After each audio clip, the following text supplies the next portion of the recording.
P ജയരാജനാണ് ബി.ജെ.പിയിലേക്ക് പോവുകയെന്ന് DCC president advocate Martin George. ഇതിനായി ചർച്ചകൾ നടത്തിയിട്ടുണ്ടെന്നും മാർട്ടിൻ ജോർജ് പറഞ്ഞു.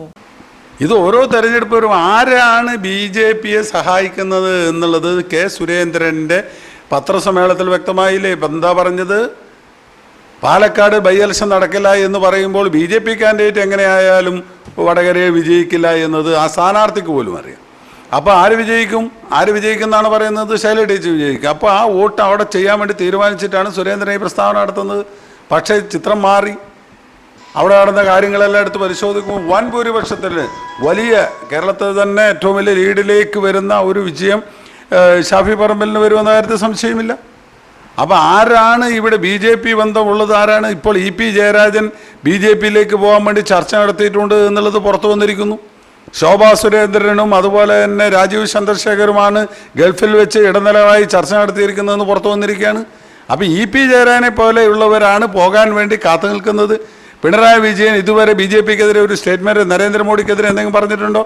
പിണറായി വിജയൻ പറയുന്നത് ആർക്കെതിരെയാണ്? പിണറായി വിജയൻ പറയുന്നത് പിന്നെ രാഹുൽ ഗാന്ധിക്കെതിരെയാണ് പറയുന്നത്, അല്ലാതെ നരേന്ദ്രമോദിക്കെതിരെയല്ല. അപ്പോൾ ആരാണ് ബി.ജെ.പിയുമായി ബന്ധം സ്ഥാപിച്ചിരിക്കുന്നത് എന്നുള്ളത് വളരെ വ്യക്തമാണ് എന്നുള്ള കാര്യത്തിൽ യാതൊരു സംശയവും. കണ്ണൂരിൽ കെ സുധാകരൻ 1,00,000-ൽ പരം വോട്ടുകൾക്ക് വിജയിക്കുമെന്നും അദ്ദേഹം പറഞ്ഞു. കൊട്ടിക്കലാശത്തിൽ അത്ഭുതപൂർവമായ ആവേശമാണ് ഉണ്ടായതെന്നും മാർട്ടിൻ ജോർജ് പറഞ്ഞു. ഈ ഇലക്ഷനിൽ ഐക്യജനാധിപത്യ മുന്നണി സ്ഥാനാർത്ഥി വൻപിച്ച ഭൂരിപക്ഷത്തോടുകൂടി വിജയിക്കും എന്ന കാര്യത്തിൽ സംശയമില്ല. കഴിഞ്ഞ തവണത്തേനേക്കാൾ ഭൂരിപക്ഷം എന്ത് വന്നാലും 1,00,000-ന് മുകളിലോട്ട് ഭൂരിപക്ഷം ഉറപ്പായിട്ടുണ്ട്. ഒരു സംശയം അക്കാര്യത്തിലില്ല. കാരണം എല്ലാ രംഗത്തും നമുക്ക് ഒരു മേൽക്കോയ്മ വന്നിട്ടുള്ള ഒരു തെരഞ്ഞെടുപ്പാണിത്. ഒന്ന്, കേന്ദ്രത്തിനെതിരെയുള്ള ശക്തമായ പ്രതിഷേധം. ഇന്ത്യയുടെ മതേതരത്വം തന്നെ തകർക്കപ്പെടുന്ന ഒരു സാഹചര്യമാണ് ഇന്ത്യയിലുള്ളത്.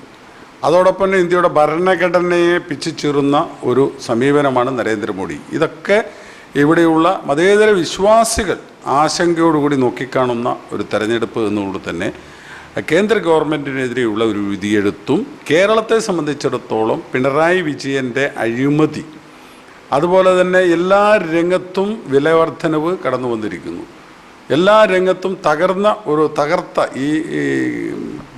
ആദ്യമായാണ് കേരളത്തിൽ സർക്കാർ ജീവനക്കാർക്ക് ശമ്പളം കൊടുക്കാൻ പറ്റാത്തത്, അതുപോലെ തന്നെ സ്കൂൾ കുട്ടികൾക്ക് ഉച്ചഭക്ഷണം കൊടുക്കാൻ പറ്റാത്ത സാഹചര്യം, അങ്ങനെ നിരവധി ക്ഷേമ പെൻഷൻ വിതരണത്തിലെ അപാകതകൾ തുടങ്ങി ഒരുപാട് ഈ ഗവൺമെൻറ്റിനെതിരെയുള്ള ഒരുപാട് വികാരം ജനങ്ങളുടെ ഇടയിൽ ഉണ്ട് എന്നുള്ളൊരു യാഥാർത്ഥ്യമാണ്. അതുകൊണ്ട് തന്നെ ഈ രണ്ട് സർക്കാരുകളും ഈ നാടിന് ആപത്താണ് എന്നുള്ളതാണ് ഈ തെരഞ്ഞെടുപ്പിൽ ഏറെ പ്രാധാന്യത്തോടെ ഉള്ളത്. അതുകൊണ്ട് വൻ ഭൂരിപക്ഷത്തോടു കൂടി തന്നെ കെ സുധാകരൻ KPCC പ്രസിഡൻ്റാണ്. ജനമനസ്സുകളിൽ ജീവിക്കുന്ന, ജനങ്ങളുടെ ഇടയിൽ ജീവിക്കുന്ന ഒരു ജനകീയ നേതാവാണ് എന്നുള്ളത് നമ്മുടെ ഈ മേഖലകളിൽ അവർക്ക് കൃത്യമായി അറിയാം. അതുകൊണ്ട് തന്നെ മിക്കവാർക്കും എല്ലാവരും തന്നെ നേരിട്ട് ബന്ധമുള്ള ഒരു ജനകീയ നേതാവാണ് കെ സുധാകരൻ. അതുകൊണ്ട് തന്നെ വൻപിച്ച ഭൂരിപക്ഷത്തോടു കൂടി അദ്ദേഹം വിജയിക്കും എന്നുള്ള ശുഭപ്രതീക്ഷയിലാണ് ഐക്യജനാധിപത്യ മുന്നണി നേതാക്കന്മാരും പ്രവർത്തകരും.